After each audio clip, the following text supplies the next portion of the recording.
지금 이 순간 제 생각엔 스마트한 펀드들이 조용히 준비하고 있는 시나리오가 하나 있습니다. 정부 셧다운, 관세 전쟁, 주식은 연일 고공행진. 이런 타이틀만 보시면 암호화폐 끝난 것 같죠? 그런데 저는 이 공포 속에서 굉장히 이상한 신호를 하나 포착했습니다.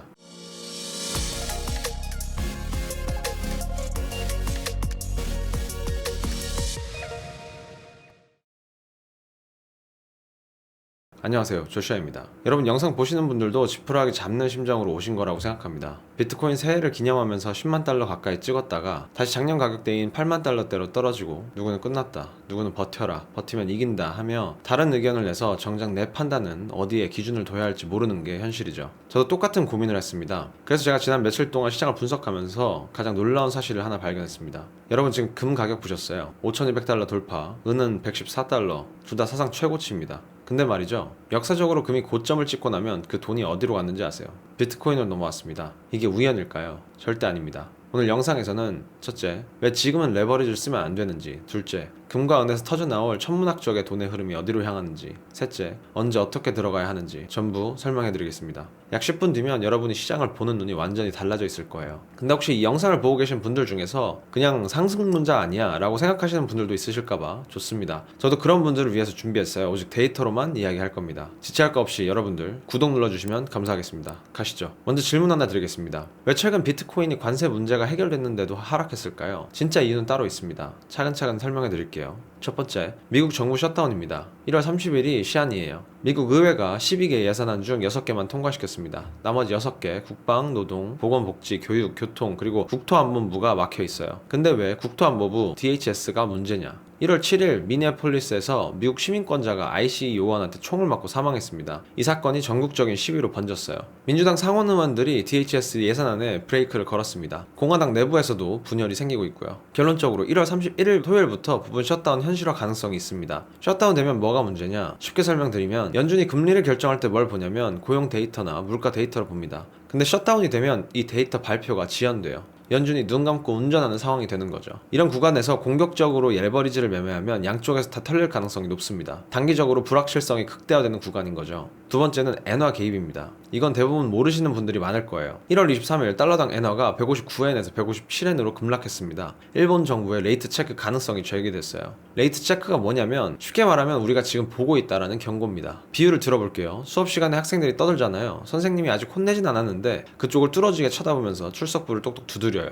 야, 내가 보고 있어. 계속 떠들면 나 진짜 간다. 이게 레이트 체크입니다. 일본 정부가 외환시장에 너희들 엔화를 너무 약하게 만들면 우리가 개입한다라고 경고를 날린 거예요. 이게 왜 중요하냐? 엔캐리 트레이드라는 게 있습니다. 쉽게 말해서 헤지펀드들이 엔화를 싸게 빌려서 위험자산에 투자하는 전략을 씁니다. 100원을 빌리는데 이자가 거의 없으니까 그 돈으로 수익률 높은 자산에 투자해서 차익을 남기는 거죠. 근데 엔화가 갑자기 강세로 전환되면 빌린 돈을 갚으려고 엔화가 더 많이 필요해집니다. 그러면 위험자산부터 급하게 매도하죠. 그 위험자산 1순위가 뭐냐 하면 암호화폐입니다. 작년 8월 엔캐리 트레이드 청산 때 기억나시죠? 비트코인이 하루 만에 15% 넘게 빠졌었습니다. 이게 단기적으로 조심해야 하는 이유죠. 아직 일본의 실제 개입 공식 발표는 없고 BOJ 데이터상 개입 흔적은 없지만 변동성을 유발할 수 있습니다. 자, 여기까지 들으시면 그냥 손 놓고 있어야겠네 하실 수 있어요. 근데 말이죠, 여기서 관점을 바꿔야 합니다. 20년 넘게 투자해온 저희 펀드 파트너들은 이런 이야기를 했어요. 금이 이렇게 빠르게 오른 적이 역사상 없었다. 변수가 너무 많아서 시나리오를 짤 수가 없다. 맞아요, 단기적으로 그렇습니다. 근데 그 다음 문장이 중요해요. 크립토는 규제 법안이 통과되면 괜찮을 거다. 매크로가 붕괴 안 한다는 전제하에, 즉 조건이 갖춰지면 폭발적인 상승이 온다는 거예요. 그리고 저는 그 조건들이 하나 둘씩 갖춰지고 있다고 생각합니다. 이제부터가 정말 중요합니다. 집중해서 잘 들으셔야 돼요. 여러분, 지금 금 차트 보셨죠? 온스당 5200달러, 은은 114달러, 둘 다 포물선형으로 상승 중입니다. 질문 하나 드릴게요. 금이 역사적 고점을 찍고 나면 그 돈은 어디로 갔을까요? 2020년 8월 기억나세요? 금이 당시 최고점 2000달러를 찍었을 때 비트코인은 1.1만 달러 부근에서 횡보하고 있었습니다. 그 다음에 뭐가 벌어졌냐면 금이 조정받기 시작하자 비트코인이 2021년 폭등장으로 이어졌습니다. 이게 바로 자산 로테이션이죠. 데이터로 보여드릴게요. 현재 비트코인 대 금 비율이 얼마인지 아세요? 1비트코인당 금 18.5온스 수준입니다. 이게 2023년 11월 이후 최저치예요. 이게 무슨 의미냐? 비율을 들어볼게요. 형이랑 동생이 같이 달리기를 하는데 형이 먼저 미친듯이 치고 나갔어요.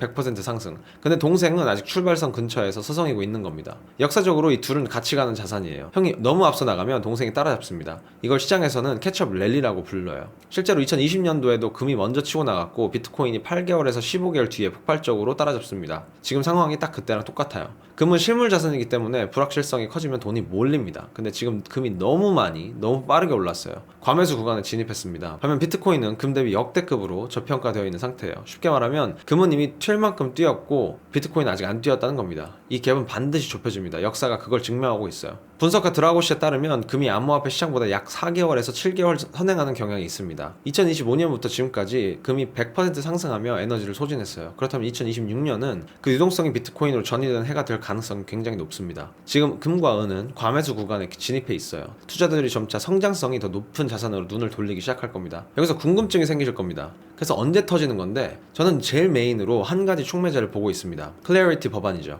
이게 뭐냐? 지난 두 영상을 보시는 분들은 아시겠지만 짧게 설명하자면 지금까지 암호화폐 시장의 가장 큰 문제가 뭐였냐면 이게 증권이냐 상품이냐라는 기준이 없었습니다. SEC가 이거 증권이다 저거 증권이다 하면서 맘대로 소송을 때리니까 기관들이 못 들어왔죠. 근데 클래리티 법안이 통과되면 이건 증권이고 이건 상품이다라는 명확한 기준이 생겨요. 기관들 입장에선 리스크가 사라지는 겁니다. 2025년 7월 하원을 통과했고 금요일 새벽에 상원 농업위원회에서 승인을 한 것으로 컨펌이 됐지만 금융위원회는 아직 합의가 안 된 상태라 다음 날짜는 미정인 상태입니다. 늦어도 2월 말 3월 초에는 다시 마크업을 할 것으로 보이네요. 결론적으로 클래리티 법안은 2026년 상반기에 진전될 가능성이 높습니다. 이게 통과되면 기관 자금의 폭발적 유입을 견인할 게임 체인저가 되죠. 왜 그렇다고 생각할까요? 그건 바로 다음과 같습니다. 첫 번째로는 연준 리더십 교체입니다. 제롬 파월 의장 임기가 2026년 5월에 종료됩니다. 트럼프 대통령이 보다 완화적인 성향의 인물을 지명할 가능성이 커요. 이게 실현되면 장기적으로 달러 가치의 하락, 리스크 자산 상승의 촉매제가 됩니다. 둘째로는 2026년 11월은 중간선거입니다. 트럼프 행정부 입장에서 경제지표 부양이 절실하죠. 선거 전에 경제가 안 좋으면 표가 떨어지잖아요. 그래서 금리 인하 압박과 유동성 공급 정책을 강화할 수밖에 없는 구조입니다. 세 번째는 금, 은 로테이션이죠. 아까 말씀드렸죠. 금이 고점이 확인되고 4개월에서 7개월이 지나면 그 돈이 암호화폐로 넘어온다고요.